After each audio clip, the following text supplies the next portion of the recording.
Hola, ¿cómo vamos? Te saluda el doctor Diego Yumikinga y en esta oportunidad vamos a hablar sobre insuficiencia respiratoria y vamos a hacer esta grabación para UTPL Play.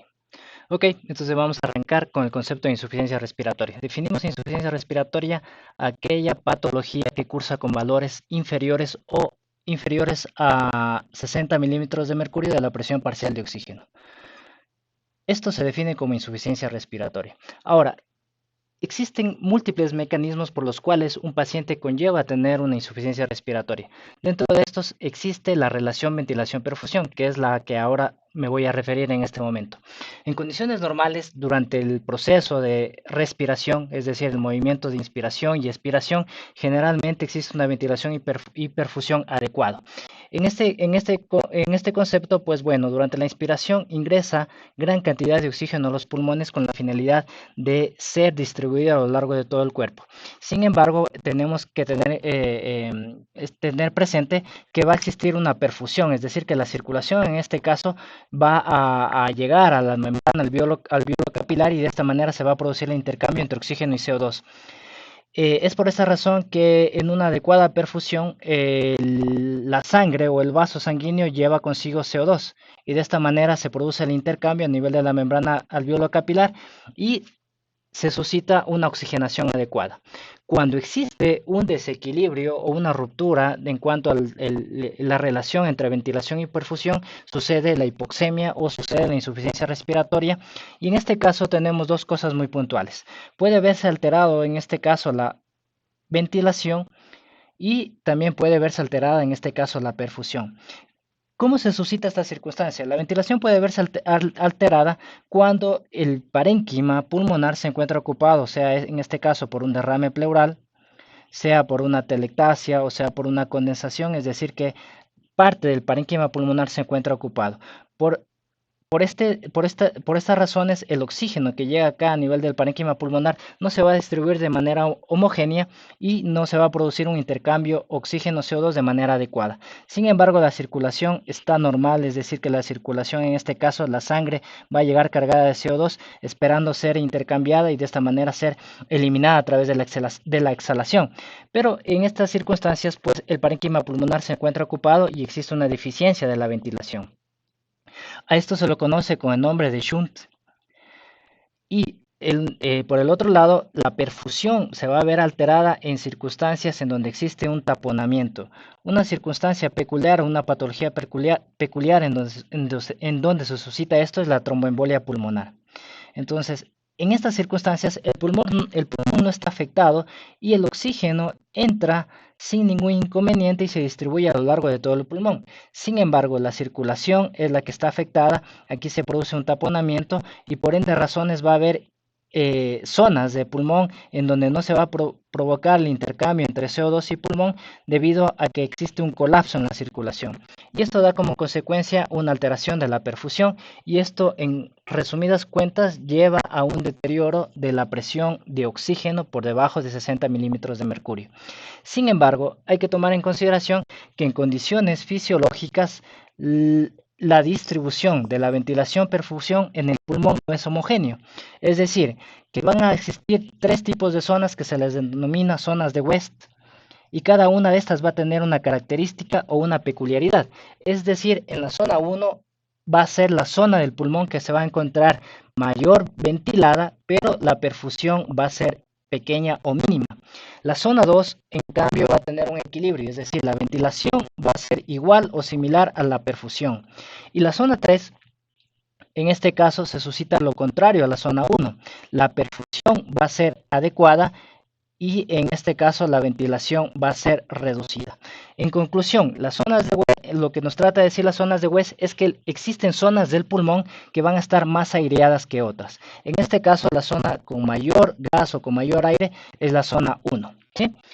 Esto nos sirve para poder definir la insuficiencia respiratoria en cuatro tipos. Hablamos de la insuficiencia respiratoria tipo 1 o hipoxemia o hipoxémica, perdón, que tiene que ver con deficiencia o deterioro, en este caso de la PO2. Hablamos de una insuficiencia respiratoria tipo 2 o denominada también hipercápnica, y hace referencia a un aumento, en este caso, de la CO2.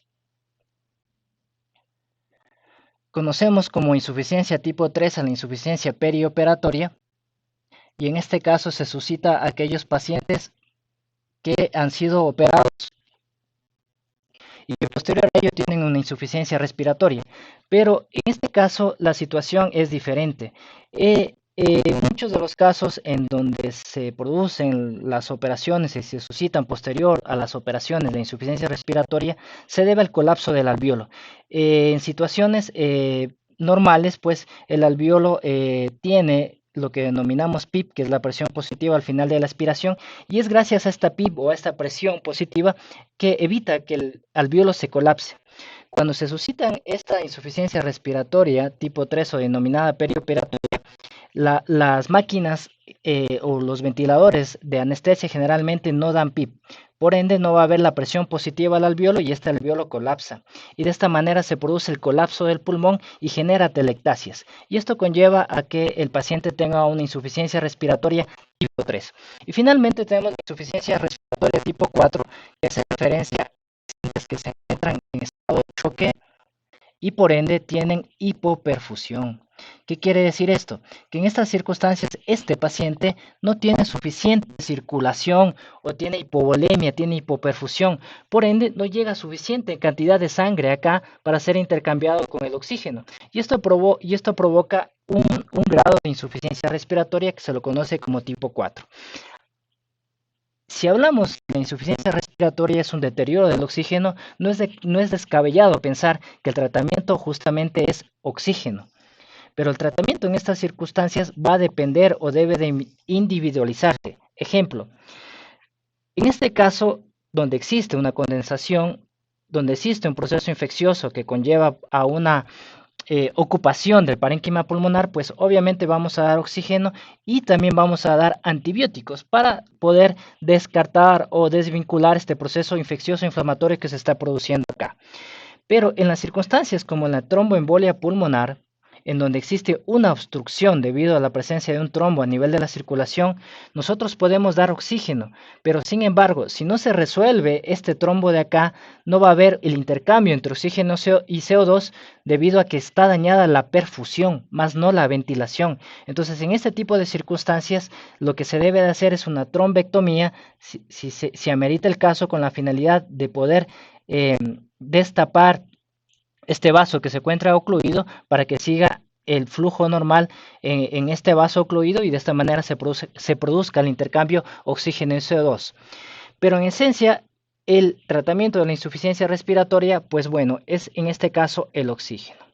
Y este oxígeno nosotros lo vamos a administrar, se puede administrar en cánulas de bajo flujo, ¿sí? Que son generalmente las que tenemos, las cánulas nasales, las mascarillas nasales. También tenemos dispositivos que aportan oxígeno y estas son las denominadas cánulas de alto flujo o dispositivos de alto flujo, ¿sí? Y finalmente, o en escalera, el tratamiento va de esta manera. Cuando no es suficiente oxígeno a través de estos dispositivos, tenemos la ventilación mecánica. La ventilación mecánica generalmente la podemos distribuir en dos grandes tipos. Ventilación mecánica no invasiva, ¿sí? En donde generalmente el paciente está despierto y está conectado a un respirador mecánico, pero en estas circunstancias tenemos una mascarilla especial. Y la ventilación mecánica no invasiva, en donde necesariamente nosotros debemos asegurar la vía aérea a través de ¿qué? A través de colocar un tubo endotraqueal y de ahí conectarlo a un respirador mecánico. Entonces, estas circunstancias se suscitan cuando falla el aporte de oxígeno, o sea, bien por cánula nasal de bajo flujo o a través de cánula nasal de alto flujo. Y cuando la ventilación mecánica no es suficiente y el paciente sigue con una hipoxemia refractaria, sigue con insuficiencia respiratoria, queda como alternativa la conexión a ECMO o circulación extracorpórea. ¿Con qué finalidad? Con la finalidad de aportar mayor oxígeno al cuerpo que en esta circunstancia está cursando con una insuficiencia respiratoria. Bueno, esto es todo lo que les puedo aportar en esta pequeña clase denominada insuficiencia respiratoria. Nos estaremos viendo en videos subsecuentes. Gracias.